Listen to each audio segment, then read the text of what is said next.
नमस्कार, मेरा नाम है मीनू झा और आप देख रहे हैं प्रणाम इंडिया। भारत पाकिस्तान तनाव के बीच बिहार में राजनीतिक माहौल गर्म है। साल के आखिर में बिहार विधानसभा चुनाव होने हैं।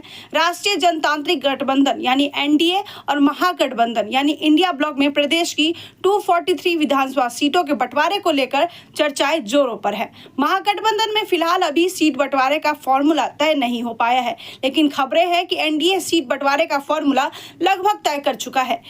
इसके अलावा लोक जनशक्ति पार्टी, हिंदुस्तानी आवाम मोर्चा और राष्ट्रीय लोक समता पार्टी जैसे घटक दल शामिल है। ये सभी दल अपने अपने हिस्से को लेकर सक्रिय हैं। सूत्रों के मुताबिक इस चुनाव में जेडीयू और भाजपा लगभग बराबर सीटों पर चुनाव लड़ेगी। रिपोर्ट के मुताबिक 243 सीटों पर इस बार भाजपा और जेडीयू में 50-50 होगा। जी हाँ, खबर है कि दोनों पार्टियों को आधी आधी सीट लगभग 121 सीट दी जाएंगी। अपने अपने हिस्से में ही भाजपा और जेडीयू सहयोगी दलों को कितनी सीट देनी है, इस पर फैसला करेंगे। उपेंद्र कुशवाहा की पार्टी राष्ट्रीय लोक समता पार्टी और जीतन राम मांझी की हिंदुस्तानी आवाम मोर्चा को जेडीयू अपने कोटे में सीट देगी। वहीं लोक जनशक्ति पार्टी रामविलास को कितनी सीटें देनी है, इसका फैसला भाजपा करेगी।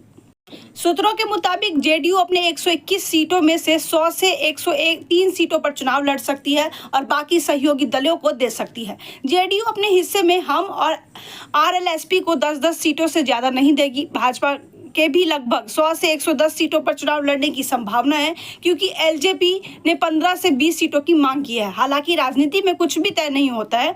अभी इन सीटों के गणित में भी कई बार जोड़ घटाव किए जाएंगे। इस बार एनडीए ने सीटों का बंटवारा उम्मीदवारों की जीतने की क्षमता के आधार पर करेगी। हर दल ने कहा गया है कि वो अपने संभावित उम्मीदवारों की सूची तैयार करके रखे, ताकि उनकी जीत की संभावना के आधार पर सीटों का आवंटन किया जा सके। एनडीए के भीतर सीट बंटवारे को लेकर तनाव बढ़ भी सकता है, क्योंकि भाजपा और जेडीयू के अलावा अन्य सहयोगी दल सीटों की मांग ज्यादा कर रहे हैं।